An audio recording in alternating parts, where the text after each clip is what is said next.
Hello students, welcome to our channel NEET larvals. बच्चों, आज के सेशन में हम डिस्कस करने वाले हैं दो पॉइंट। पहला होगा हमारे पास हार्ट बीट और दूसरा पॉइंट हमारे पास होने वाला है regulation of heart beat.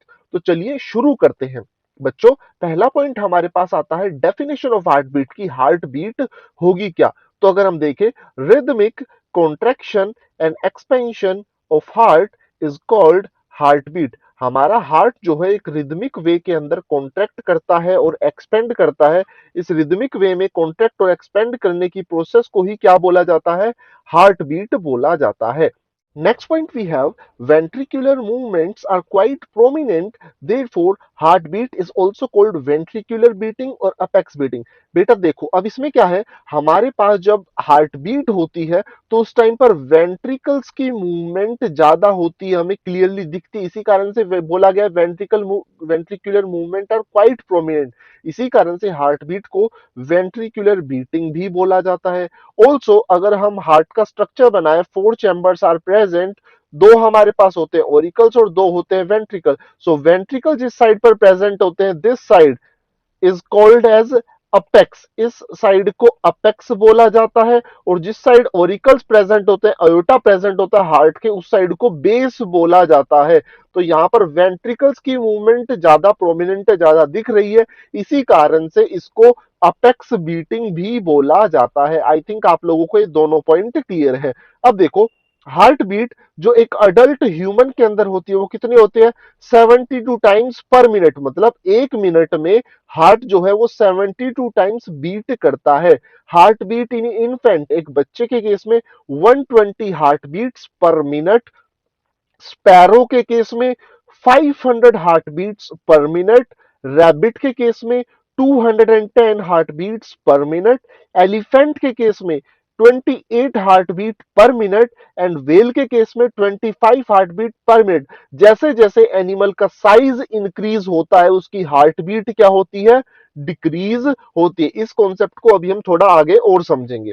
Next point देखो बच्चों, हमारे पास आता है women and infants have higher heart beat. जो वुमेन होते हैं, चिल्ड्रन होते हैं और इन्फेंट्स होते हैं, उनके केस में हार्ट बीट क्या होगी बच्चों? ज्यादा होगी। जबकि एज्ड पर्सन जो होते हैं उनके केस में लोअर हार्ट बीट प्रेजेंट होती है, उनकी हार्ट बीट थोड़ी कम ही होगी। In animals heartbeat is connected with, दो चीजों के साथ कनेक्टेड होती है। किसके साथ? पहला बॉडी साइज। कौन से एनिमल के अंदर? होम्योथर्मल। ऐसे एनिमल जो अपने बॉडी का टेम्परेचर मेंटेन कर सकते हैं, जैसे कि ह्यूमंस। ठीक है, उनके केस में हार्टबीट रिलेटेड होती है बॉडी साइज के साथ। एंड इन पोइकिलोथर्मल, ऐसे एनिमल जो अपने बॉडी का टेम्परेचर मेंटेन नहीं कर सकते, उनके केस में हार्टबीट रिलेटेड होती है किसके साथ? एक्टोथर्मी के साथ। अब देखो, सबसे पहले होम्योथर्मल के केस में समझते हैं। Larger the size, lower will be heart beat. जैसे जैसे एनिमल का साइज बढ़ेगा वैसे वैसे हार्ट बीट बढ़ेगी। And smaller the size, higher will be heart beat. अगर एनिमल का साइज छोटा होगा तो हार्ट बीट बढ़ती जाएगी। जैसे अभी हमने देखा यहाँ पर, जितना साइज छोटा है एनिमल का उतनी ज्यादा हार्ट बीट है उसके केस में, और जितना ही उसका साइज बड़ा हो गया उतनी ही हार्ट बीट क्या हो गई? कम हो गई। सो इन केस ऑफ होम्योथर्म्स ये कॉन्सेप्ट फॉलो होता है किसका? बॉडी साइज का। ठीक है, बॉडी साइज हमारे पास जो होता है वो इनवर्सली प्रोपोर्शनल होता है किसके? हार्ट रेट के। अगर बॉडी साइज बढ़ेगा तो हार्ट रेट क्या होगा? कम हो जाएगा। अब देखो, पोइकिलोथर्मल्स, ऐसे एनिमल जो बॉडी का टेम्परेचर मेंटेन नहीं कर सकते, उनके केस में डिपेंड करता है ectothermy. Ectothermy is to maintain heart beat according to the environment. अगर बाहर का टेम्परेचर ज्यादा होगा तो हार्ट रेट भी क्या होगा? ज्यादा होगा। और अगर बाहर का टेम्परेचर कम है तो हार्ट रेट भी क्या होगा? कम होने वाला है। ये इन एनिमल्स में डिपेंड करता है। तो हार्ट बीट अलग अलग एनिमल्स में इन दो फैक्टर पे डिपेंड करती है। नेक्स्ट पॉइंट हमारे पास आता है, stethoscope instrument is use to listen the heart beat. Heart beat को सुनने के लिए स्टेथोस्कोप का यूज किया जाता है। डॉक्टर्स जनरली अपने नेक के अंदर जो डाल के रखते हैं इंस्ट्रूमेंट, वही होता है स्टेथोस्कोप। नेक्स्ट पॉइंट देखो बेटा, अब हमारे पास क्या आता है? टू टाइप ऑफ हार्ट, दो तरीके के हार्ट प्रेजेंट होते हैं। किसके बेसिस पर? On the basis of from where signal of heart beat come. भाई, हार्ट बीट का सिग्नल कहां से ओरिजिनेट हो रहा है, उसके बेसिस पर हमारे पास हार्ट जो होते हैं वो दो टाइप के होते हैं। First we have neurogenic heart and second we have myogenic heart. अब देखो इनके बीच में डिफरेंस क्या होगा। न्यूरोजेनिक हार्ट क्या होगा, impulse of heart beat comes from outside heart. जो इंपल्स है हार्ट बीट का वो हार्ट के बाहर से आ रहा है। मतलब कहां से आ रहा है, impulse is generated by the nervous system, means हमारा ब्रेन या हमारा नर्वस सिस्टम सिग्नल दे रहा है हार्ट को का कॉन्ट्रैक्ट और रिलैक्स करने के लिए, जिसके कारण से हार्ट बीट जनरेट होती है। तो हार्ट बीट का सिग्नल कहां से आया, ब्रेन से आया। ऐसे हार्ट को न्यूरोजेनिक हार्ट बोला जाता है। सेकंड होता है मायोजेनिक। मायो वर्ड आता है मसल्स के लिए। तो यहां पर आप समझ गए होंगे, impulse of heart beat develops within the heart. भाई जो इंपल्स है वो हार्ट के अंदर से ही जनरेट होता है। So impulse is generated by special muscular tissue. जैसे कि स्पेशल मस्कुलर टिश्यू कौन सा होता है, S A node, A V node, ये जो हमारे पास प्रेजेंट होते हैं किसके अंदर, हार्ट के अंदर। ये स्पेशल मस्कुलर टिश्यू ही क्या करता है, इंपल्स जनरेट करता है हार्ट बीट के लिए। ऐसे हार्ट को मायोजेनिक हार्ट बोला जाता है। न्यूरोजेनिक हार्ट प्रेजेंट होता है इन आर्थ्रोपोड, सम एनालिड्स, और मायोजेनिक हार्ट प्रेजेंट होता है मोलस्का के अंदर एंड वर्टिब्रेट्स के अंदर। तो हमारे अंदर जो हार्ट प्रेजेंट है वो कौन सा बच्चे, मायोजेनिक हार्ट, क्योंकि एसए नोड जो है वो इंपल्स जनरेट करता है हार्ट के कॉन्ट्रैक्शन के लिए। तो ये हुए दो टाइप के हार्ट। अब बच्चों हमारे पास कुछ टर्म्स आती हैं, जिनमें से पहली टर्म है tachycardia.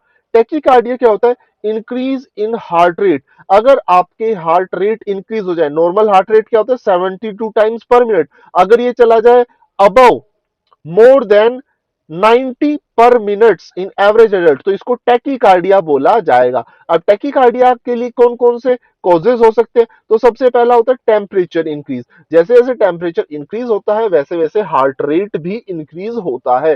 Stimulation by sympathetic nerve, sympathetic nerve क्या करते हैं, हार्ट रेट को इंक्रीज करवाते हैं। वीक कंडीशन ऑफ हार्ट, अगर आपके हार्ट की मसल्स वीक है, हार्ट वीक है, तो उस केस में भी आपका हार्ट रेट क्या हो जाएगा, इंक्रीज हो जाएगा।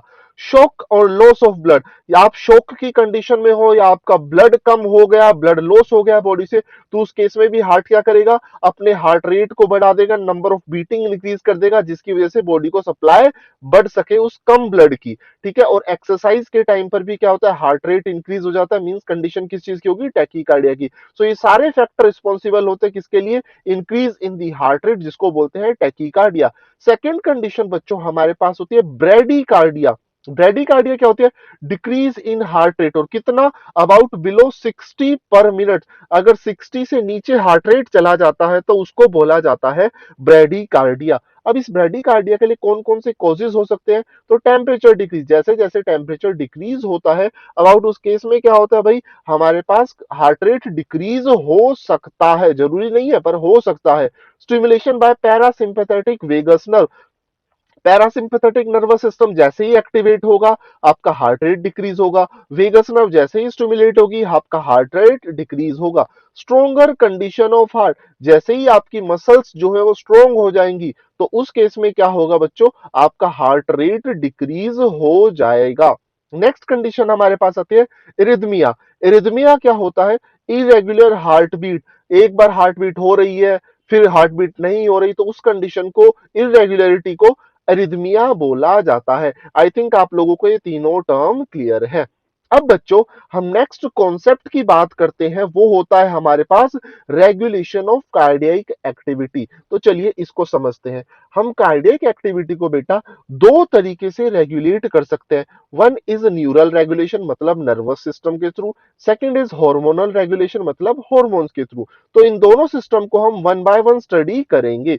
तो सबसे पहला हमारे पास आता है बेटा न्यूरल रेगुलेशन। तो न्यूरल रेगुलेशन में क्या होता है, देखो, centre for heart beat regulation is located in medulla oblongata. हमारा एमओ मेडुला ओब्लोंगेटा जो हाइंड ब्रेन का पार्ट है, उसके पास सेंटर होता है जो हार्ट बीट को रेगुलेट करता है। और मेडुला ओब्लोंगेटा ब्रेन स्टेम का भी पार्ट होता है, तो आप बोल सकते हो ब्रेन स्टेम में भी क्या होता है, centre for regulation of heart beat. अब देखो, a special neural center in the medulla oblongata in brain can moderate the cardiac function through autonomic nervous system। तो medulla oblongata भाई किसको, किसके थ्रू हार्ट बीट को हमारी को कंट्रोल करता है, ऑटोनोमिक नर्वस सिस्टम के थ्रू कंट्रोल करता है। अब ऑटोनोमिक नर्वस सिस्टम के दो पार्ट होते हैं, सिंपैथेटिक और पैरासिम्पैथेटिक। अब इनको समझना पड़ेगा। सिंपैथेटिक एंड पैरासिम्पैथेटिक नर्व्स जो कि पार्ट है ऑटोनोमिक नर्वस सिस्टम का, are connected to the heart and can modify the rate of spontaneous depolarisation of SA node.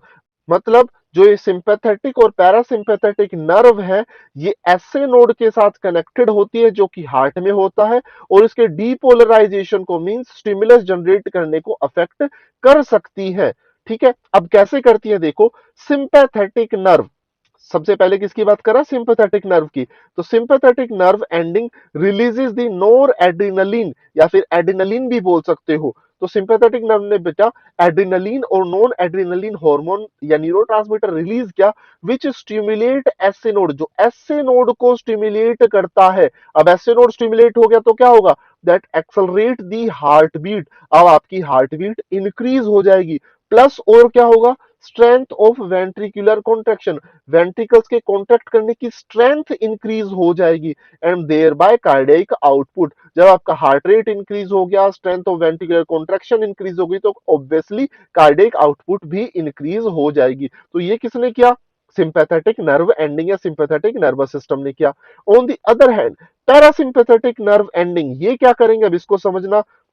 The release acetyl choline, पहले वाले सिंपैथेटिक तो बेटा नोर एड्रिनलिन रिलीज कर रहे थे या एड्रिनलिन रिलीज कर रहे थे, जबकि पैरासिम्पैथेटिक क्या रिलीज कर रहा है, एसिटाइल कोलिन रिलीज कर रहा है। अब ये क्या करेगा, विच डिक्रीजेस दी हार्ट रेट, ये हार्ट रेट डिक्रीज करता है सबसे पहला काम। दूसरा, डिक्रीज करता है speed of conduction of action potential, जो हार्ट मसल्स के अंदर इंपल्स या एक्शन पोटेंशियल कंडक्ट हो रहा है, ट्रांसफर हो रहा है, उसकी स्पीड को क्या कर देगा, डिक्रीज कर देगा। And thereby cardiac output, अगर दोनों चीजें डिक्रीज हो गई तो ऑब्वियसली है कि कार्डियक आउटपुट भी डिक्रीज हो जाएगा। तो नर्वस सिस्टम इस तरीके से क्या करता है बेटा, हार्ट बीट को रेगुलेट करता है। दूसरा हमारे पास आता है हार्मोनल रेगुलेशन। अब हार्मोनल रेगुलेशन क्या होगा, तो आप समझ सकते हैं इसके अंदर हॉर्मोन्स इन्वॉल्व होने वाले हैं। सो एड्रिनल मेडुला, जो एड्रिनल ग्लैंड का अंदर वाला पार्ट है उसको बोलेंगे adrenal medulla, secrete two hormone, वो दो हार्मोन सिक्रीट करता है, called adrenaline and noradrenaline, जो अभी हमने देखे जो किसके साथ रिलेटेड होते हैं, they are related with the sympathetic. तो आप समझ ही गए होंगे ये हार्ट बीट को क्या करवाएंगे, इंक्रीज करवाएंगे। So both hormones are rapidly secreted in response of stress, any kind of emergency, during emergency situation. ठीक है, जब भी स्ट्रेस होता है, इमरजेंसी सिचुएशन होती है, तो एड्रिनल मेडुला से सिक्रीट होते हैं दो हार्मोन, एड्रिनलिन और noradrenaline. These hormone increase the heart beat, strength of heart contraction, दोनों चीजों को इंक्रीज करवाएंगे। And the adrenal medullary hormone can also increase the cardiac output. अगर आपका हार्ट बीट इंक्रीज हो रहा है, strength of ventricular contraction increase हो रहा है, तो कार्डियक आउटपुट ऑब्वियसली है इंक्रीज होगा ही। तो एड्रिनलिन और नॉन एड्रिनलिन हार्मोन, ये हार्मोन की तरह भी एक्ट करते हैं और न्यूरोट्रांसमीटर की तरह भी एक्ट करते हैं, जो हमने देखा सिंपैथेटिक नर्वस सिस्टम के अंदर। दैट्स इट बेटा, यहां पर कंप्लीट होता है हमारे पास रेगुलेशन ऑफ हार्ट बीट। बच्चों, आपको इस वीडियो से थोड़ी भी हेल्प मिली हो तो हमारी इस वीडियो को लाइक कीजिए, शेयर कीजिए और हमारे चैनल को सब्सक्राइब कीजिए। Thank you.